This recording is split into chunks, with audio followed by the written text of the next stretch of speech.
आखिर क्यों हर साल मॉनसून में हमारा देश भारत डूब क्यों जाता है? असल में गाइस आपने भी इस चीज को नोटिस तो जरूर किया होगा कि भैया साल चाहे कोई भी हो, अगर मानसून हमारे देश भारत में एंट्री ले लेता है तो वो हमारे देश के छोटे मोटे शहरों को भी छोड़िए, मेट्रो सिटीज तक को भी पानी में ठीक वैसे ही डुबो देता है जैसे एक टाइम पर एक मछली पानी में जाती थी, छपैक। लेकिन सवाल तो ये खड़ा होता है कि जहां एक तरफ पूरी दुनिया में हमारे देश भारत का डंका बजना शुरू हो गया है, तो वहीं दूसरी तरफ आखिर इतनी बेसिक सी चीज को हम कंट्रोल क्यों नहीं कर पा रहे? असल में गाइस आज की इस वीडियो में वही पुराने में घिसे पिटे चीजें जैसे कि बारिश ज्यादा हो रही है, ग्लोबल वार्मिंग हो गई है, ये हो गया, वो हो गया, कंस्ट्रक्शन ऐसा वैसा हो गया, ये सारी चीजें मैं कवर नहीं करने वाला हूं, बल्कि इसके अपोजिट आज मैं आपको कुछ ऐसा बताने वाला हूं जिसे पता नहीं बाकी के लोगों ने एक तरीके से इग्नोर कर ही क्यों रखा है। लेकिन वो चीज या फिर वो सॉल्यूशन ऐसे हैं जिनको अगर हमने अप्लाई कर लिया तो नो डाउट इस चीज से हम चुटकी बजाते ही बाहर आ जाएंगे। और इसी क्रम में गाइस अगर बाद में सबसे पहले कारण की करूं तो वो है गवर्नमेंट बॉडीज के बीच में कोऑर्डिनेशन का ना होना। असल में गाइस ना जाने कितनी ही बार इस चीज को हमने देखा होता है कि जैसे ही हमारे एरिया की कोई सड़क कई सालों के बाद अचानक से बनकर तैयार होती है तो कुछ ही दिनों के बाद या तो बिजली की लाइन डालने के लिए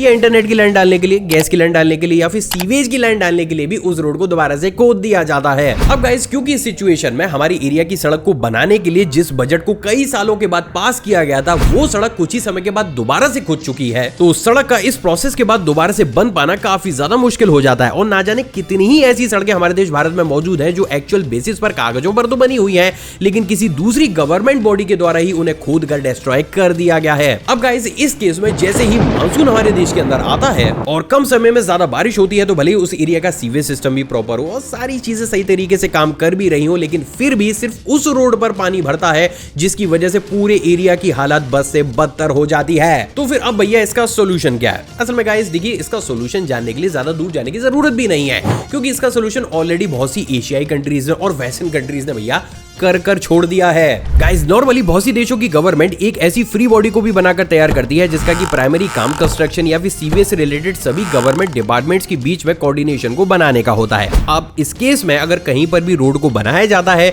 तो वो फ्री बॉडी सबसे पहले ये चेक करती है कि उस रोड के नीचे प्रॉपर तरीके से सीवेज सिस्टम, इंटरनेट कनेक्टिविटी या फिर वायर सारी ही चीजें सही तरीके से मौजूद हैं या फिर नहीं, और अगर उनमें से उस एरिया में किसी भी चीज की कमी होती है तो रोड बनाने से पहले उसे दूर किया जाता है। एंड लास्टली जब ये सारी चीजें चेक हो जाती हैं तब लास्ट में जाकर उसके ऊपर रोड को बिछाया जाता है। अब गाइस ऐसा करने से कुछ बेसिक फायदे भी होते हैं। पहला तो क्योंकि सभी गवर्नमेंट बॉडीज के बीच कोऑर्डिनेशन बना हुआ होता है तो जो काम एक खुदाई में किया जा सकता है उसके लिए इस जमीन को बार बार खोदना नहीं पड़ता। साथ ही साथ रोड बनाने से पहले क्योंकि सारी चीजें सही तरीके से चेक की जाती है तो चाहे कितनी ही बारिश क्यों ना हो उस सड़क पर आपको कभी भी पानी भरा हुआ दिखेगा ही नहीं। लेकिन अफसोस इंडिया में इस चीज के ऊपर ज्यादा ध्यान नहीं दिया जाता। तो वहीं दोस्तों अब बात अगर दूसरे थोड़ा सा इग्नोर कर देने वाले कारण की जाए तो वो है हम इंडियंस का थोड़ा सा फैशनेबल होना। ये मतलब ज्यादा नहीं पर थोड़ा सा फैशनेबल होना। गाइस नॉर्मली हम इंडियंस अपने घर की बाहर की खाली जमीन को या तो टाइल बिछाकर अपने गाड़ी के खड़े करने की जगह में कन्वर्ट कर देते हैं या फिर उसे नॉर्मली ऐसे ही छोड़ देते हैं। लेकिन अगर हमारे घर के सामने कोई भी कच्ची जमीन है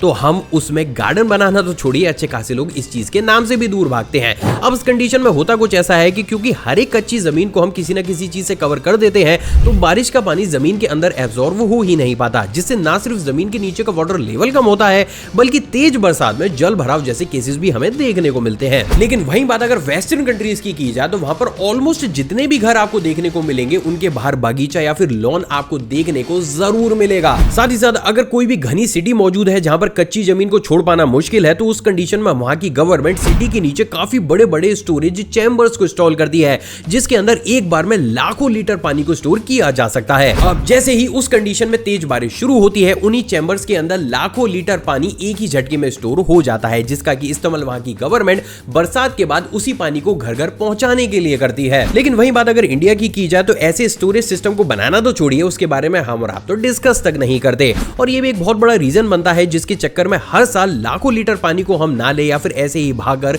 वेस्ट कर देते हैं। अब गाइस यहाँ पर भी बहुत से लोगों के दिमाग में ये चीज आ रही होगी कि भाई इस तरीके के कंस्ट्रक्शन को करने में हमारे देश को अरबों खरबों रुपए की जरूरत होगी। तो गाइस अब आगे बढ़ने से पहले मैं आपको ये बता दूं कि साल 2017 में एशियन डेवलपमेंट बैंक बैंक की एक रिपोर्ट के अनुसार हमारे देश भारत ने साल 1990 से लेकर 2017 तक ही सिर्फ बाढ़ में हुए नुकसान की वजह से ही 54.63 बिलियन डॉलर्स के डैमेज को सहा है, जो रकम अपने आप में काफी ज्यादा बड़ी है। अगर इसी रकम का थोड़ा सा पार्ट हटाकर इन सारी चीजों को ठीक करने में लगा दिया जाए तो नो डाउट हमारी 50% प्रॉब्लम तो एक ही झटके में सॉल्व हो जाएगी। क्योंकि to be very honest guys, देखो यार, हम ना बारिश को होना रोक सकते हैं, ना हम क्लाइमेट चेंज की वजह से तेज बारिश को होना रोक सकते हैं। हम सिर्फ पानी को स्टोर कर सकते हैं, उसको सही जगह पर पहुंचा सकते हैं और सही तरीके से उसको यूटिलाइज कर सकते हैं। और गाइस लास्टली मेरी आपसे बस यही रिक्वेस्ट है कि क्योंकि इस समय जब हमें यह पता है कि हमारे देश के हालात अब बाढ़ की वजह से आगे आने वाले समय में थोड़े से अप एंड डाउन हो सकते हैं, तो इस सिचुएशन में प्लास्टिक बॉटल्स हो गई या फिर पॉलिथीन हो गई, उनको इंटेंशनली किसी भी ड्रेनेज या फिर नालियों में ना डालें, क्योंकि हमारी ये छोटी सी भूल आगे चलकर बहुत बड़े जल भराव का कारण बन सकती है। सो आई होप गाइस आज आपने इस सिचुएशन को एक अलग एंगल से जरूर देखा होगा। अगर आपको वीडियो पसंद आई हो तो इस चैनल को सब्सक्राइब करके उस बेल आइकन को प्रेस जरूर कीजिएगा, क्योंकि ये चीज आपके लिए तो फ्री है, लेकिन हाँ, इससे हम लोगों की